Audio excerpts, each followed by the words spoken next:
کیونکہ یقیناً بیت المقدس کو اسلام میں بہت زیادہ اہمیت حاصل تھی۔ اگر ہم دوسرے لفظوں میں کہیں تو بیت المقدس اسلام کا ایک دل ہے، لہٰذا اسی وجہ سے ہر بندہ پریشان تھا کہ اب کیا ہوگا۔ عیسائیوں نے فلسطین میں لاکھوں مسلمانوں کا خون بہایا، چھوٹے چھوٹے بچے، بوڑھوں، عورتوں، کسی کو بھی نہیں بخشا، یہاں تک کہ حالت ایسی ہو گئی کہ فلسطین کے پوری زمین پر مسلمانوں کا خون ہی خون نظر آ رہا تھا۔ اس کے بعد کئی مسلم حکمرانوں نے لگاتار بیت المقدس کو فتح کرنے کی کوشش کی، لیکن ہزاروں شہادتوں کے باوجود بھی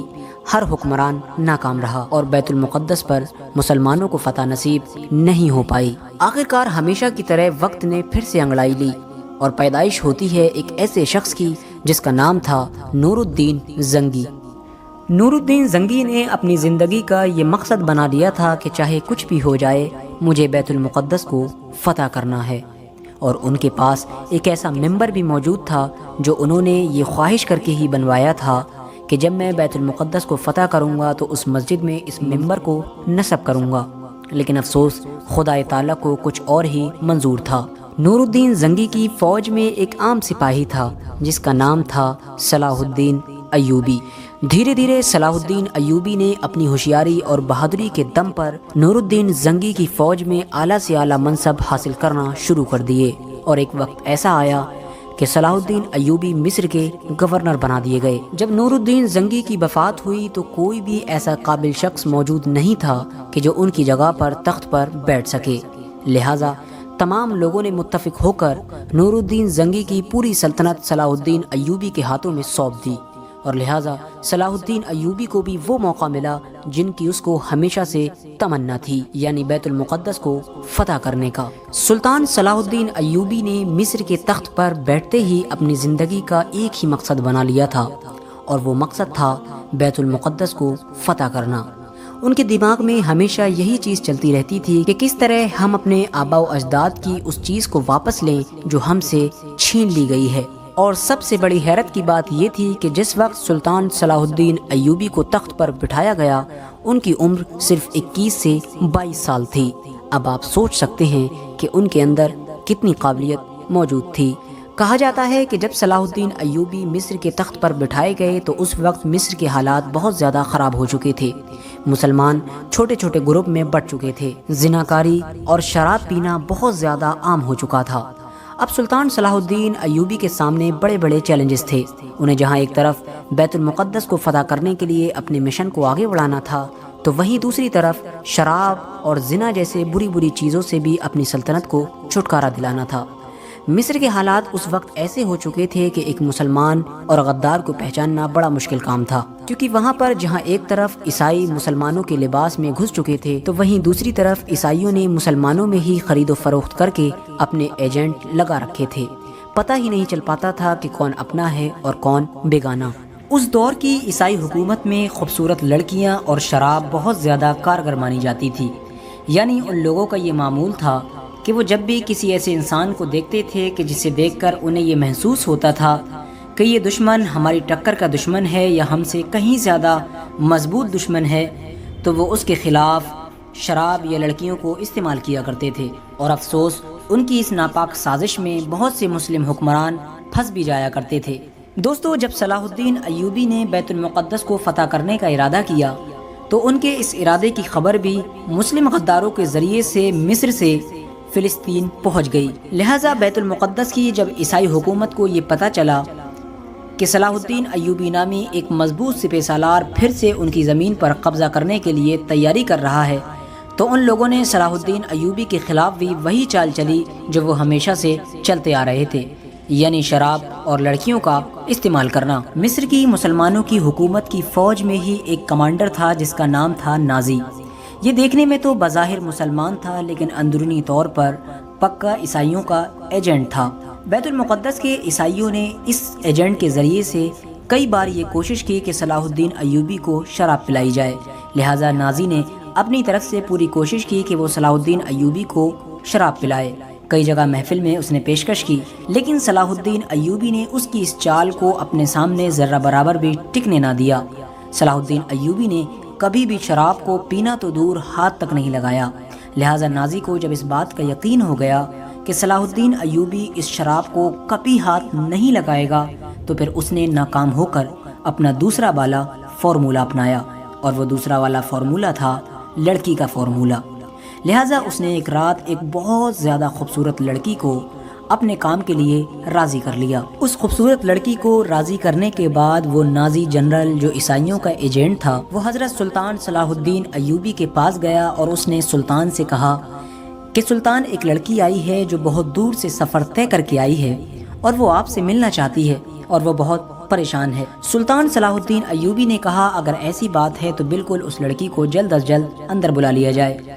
لیکن ظاہر ہے کہ نازی کے ارادے تو کچھ اور ہی تھے۔ نازی نے سلطان صلاح الدین ایوبی سے کہا کہ وہ لڑکی اس بات کی بھی ضد کر رہی ہے کہ وہ آپ سے اکیلے میں ملنا چاہتی ہے۔ یہ سن کر سلطان صلاح الدین ایوبی کے چہرے پر مسکراہٹ آ گئی، کیونکہ آپ سمجھ چکے تھے کہ یہ نازی جو اندرونی طور پر عیسائیوں کا ایجنٹ ہے، یہ آپ کو کس جال میں پھنسانا چاہتا ہے۔ لہٰذا سلطان صلاح الدین ایوبی نے فرمایا اگر ایسی بات ہے تو ٹھیک ہے، میں اپنے خیمے میں جا رہا ہوں اور اسے اس خیمے میں بھیج دیا جائے۔ سلطان صلاح الدین ایوبی کی اجازت ملنے کے بعد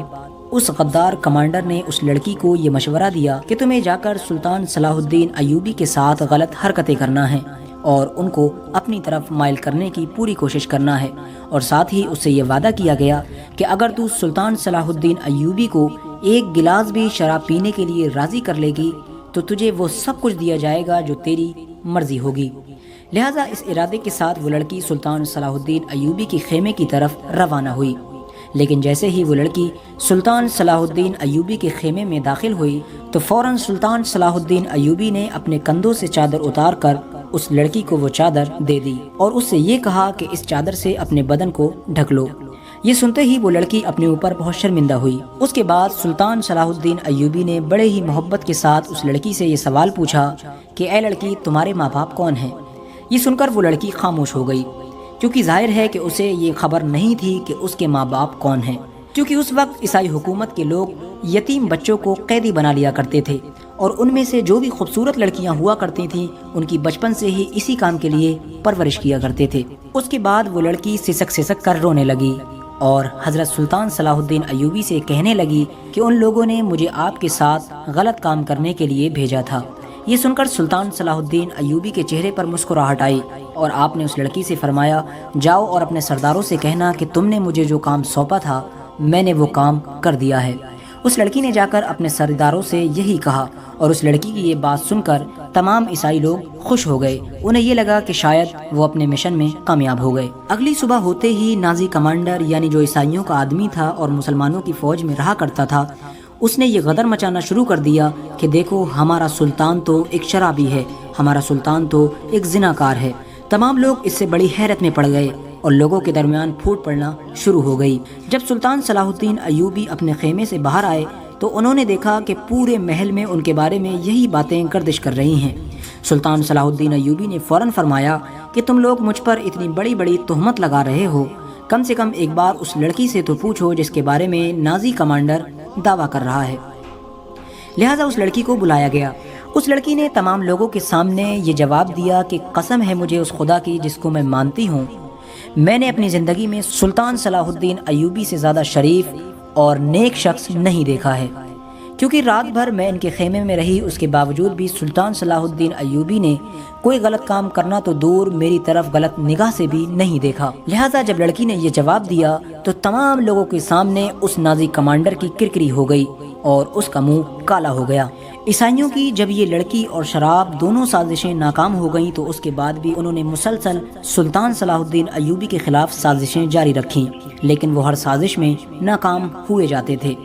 لہٰذا اب ان لوگوں کو ڈر ستانے لگا تھا کہ آخر سلطان صلاح الدین ایوبی سے کیسے نپٹا جائے، ورنہ ایک دن وہ آئے گا کہ یہ بیت المقدس کو ہمارے ہاتھوں سے چھین لے گا۔ آخرکار جب سلطان صلاح الدین ایوبی نے مصر کی تمام مصیبتوں سے چھٹکارا پا لیا اور مصر میں اپنی سلطنت کو بہت زیادہ مضبوط کر دیا تو پھر انہوں نے بیت المقدس کے راستے پر روانہ ہونے کا ارادہ کیا۔ بالآخر سلطان صلاح الدین ایوبی اپنی فوج کے ساتھ بیت المقدس کو فتح کرنے کے لیے مصر سے نکل پڑے۔ سلطان صلاح الدین ایوبی اور ان کی فوج کے لوگوں میں جہاد کا جذبہ کوٹ کوٹ کر بھرا ہوا تھا اور ان لوگوں کی زندگی کا صرف ایک ہی مقصد تھا، بیت المقدس کی فتح۔ اور پھر حطین کے میدان میں عیسائی اور مسلمانوں کی فوجیں آمنے سامنے ہوئیں۔ بہت خطرناک جنگ شروع ہوئی جس میں مسلمانوں کی فوج نے عیسائیوں کی فوج کا صفایا کرنا شروع کر دیا۔ سلطان صلاح الدین ایوبی کی خوکھار فوج ظالم فوج کا صفایا کرتے ہوئے بیت المقدس کی طرف اپنے قدم دھیرے دھیرے بڑھا رہی تھی،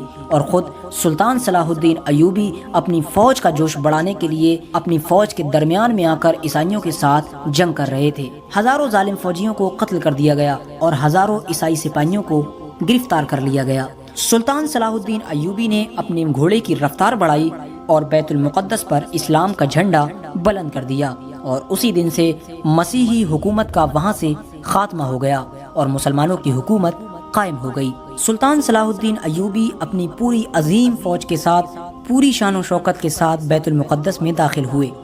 جب بیت المقدس کو مسلمانوں نے فتح کیا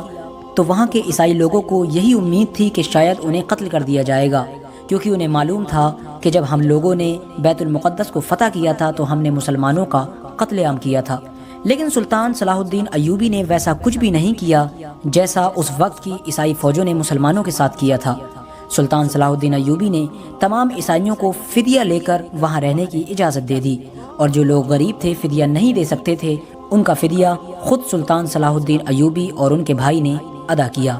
اس کے بعد سلطان صلاح الدین ایوبی نے نور الدین زنگی کا وہ ممبر بیت المقدس میں نصب کر دیا، جو ممبر نور الدین زنگی نے اس خواہش کے ساتھ بنوایا تھا کہ جب وہ بیت المقدس کو فتح کریں گے تو اس میں یہ ممبر رکھا جائے گا۔ لیکن دیکھیے خدا کو کیا منظور تھا کہ نور الدین زنگی کی خواہش سلطان صلاح الدین ایوبی نے پوری کی۔ بیت المقدس کی فتح کی خبر جب پوری دنیا میں ہوا کی طرح پھیل گئی کہ سلطان صلاح الدین ایوبی نام کے ایک انسان نے بیت المقدس کو فتح کر لیا ہے، تو تمام دوسری عیسائی حکومتوں میں تہلکہ مچ گیا۔ دیکھتے ہی دیکھتے تمام عیسائی حکومتوں نے آپس میں ایکتا کر لی، اور انگلینڈ، جرمنی، فرانس، اس طرح کے تمام دیشوں نے مل کر ایک فوج تیار کی۔ انگلینڈ کا بادشاہ رچرڈ اور فرانس کا بادشاہ فلپ اپنی فوجوں کو لے کر فلسطین کی طرف روانہ ہوئے۔ عیسائیوں کی اس پوری فوج کی تعداد تقریباً 6 لاکھ تھی۔ وہیں سلطان صلاح الدین ایوبی کی فوج کی تعداد کچھ ہزاروں میں ہی تھی، لیکن اس کے باوجود بھی مسلسل سلطان صلاح الدین ایوبی تقریباً 3 سے 4 سال تک لگاتار اس فوج کا مقابلہ کرتے رہے۔ آخرکار عیسائی فوجوں کو یہ لگنے لگا کہ انہیں اب کچھ ہاتھ نہیں آنے والا ہے، تو انہوں نے سلطان صلاح الدین ایوبی سے صلح کر کے واپس جانے کا ارادہ کر لیا، اور آخرکار اس طرح سے سلطان صلاح الدین ایوبی نے پوری دنیا میں یہ ثابت کیا کہ وہ اپنے دور کے سب سے مضبوط، سب سے بہادر اور سب سے ہوشیار سپہ سالار ہیں۔ سلطان صلاح الدین ایوبی ایک بہادر اور نڈر جنگجو ہونے کے ساتھ ساتھ بہت نیک دل انسان بھی تھے۔ وہ ہمیشہ بہت زیادہ صدقہ کیا کرتے تھے۔ ہر غریب انسان کو وہ اپنے سینے سے لگایا کرتے تھے اور اس سے محبت سے باتیں کیا کرتے تھے۔ وہ اپنی سلطنت میں ہمیشہ ان لوگوں سے ملنا زیادہ پسند کیا کرتے تھے جو غریب اور کمزور ہوا کرتے تھے۔ انہوں نے اپنی زندگی میں جو بھی روپیہ کمایا اس کا زیادہ تر حصہ انہوں نے صدقہ ہی کر ڈالا۔ ان کے پاس کبھی اتنا پیسہ بھی جمع نہیں ہو پایا کہ وہ حج کا فریضہ ادا کر سکیں۔ ان کی ہمیشہ سے یہ خواہش تھی کہ وہ ایک بار حج ضرور کریں، لیکن وہ جنگوں میں اتنا زیادہ مصروف رہے کہ انہیں اس چیز کا موقع بھی نہیں مل سکا، اور دوسری وجہ یہ بھی تھی کہ ان کے پاس اتنا پیسہ ہی جمع نہ ہو پایا کہ ان کے اوپر حج فرض ہو سکے۔ اب مسلم اور غیر مسلم ہر ایک سے برابری کے ساتھ ملا کرتے تھے، لہٰذا آپ کی یہ نرمی اور آپ کی یہ دریا دلی کی ہی وجہ تھی کہ تمام عیسائی لوگ بھی آپ کی آج بھی بہت زیادہ تعریفیں کیا کرتے ہیں۔ سلطان صلاح الدین ایوبی کی نیک دلی کا صرف ہم اس بات سے اندازہ لگا سکتے ہیں کہ جب آپ کی وفات ہوئی تو آپ نے اپنی نسلوں کے لیے وراثت میں کچھ بھی نہیں چھوڑا تھا۔ آپ کے مرنے کے بعد آپ کی وراثت میں صرف ایک گھوڑا، ایک تلوار، ایک زرہ، ایک دینار اور صرف 36 درہم تھے، اور ان تمام چیزوں کی قیمت ملا کر بھی اتنی قیمت نہیں بن پائی تھی کہ اس قیمت کے ذریعے سے آپ کی تدفین یعنی آپ کو دفنایا جا سکے۔ لہذا آپ کے دفنانے کا خرچہ بھی اس وقت کے خلیفہ نے اٹھایا تھا۔ اب آپ خود سوچ سکتے ہیں کہ جس شخص نے پوری زندگی بھر سلطنت کی، اس کے باوجود بھی اس نے اپنے لیے اتنا پیسہ بھی نہیں بچایا کہ جس پیسے کے ذریعے سے صرف اس کی تدفین ہی کی جا سکے۔ لہٰذا یہ تھے ہمارے اصل ہیرو کہ جن کی زندگی یقیناً ہمارے لیے ایک آئیڈل ہے۔ آج کے لیے بس اتنا ہی۔ ویڈیو پسند آنے کی صورت میں اپنے دوستوں، احباب، رشتہ داروں کے ساتھ ضرور شیئر کریں، کیونکہ اس طرح کی ویڈیوز ہمیں بہت ہی کم دیکھنے کو ملتی ہیں۔ السلام علیکم۔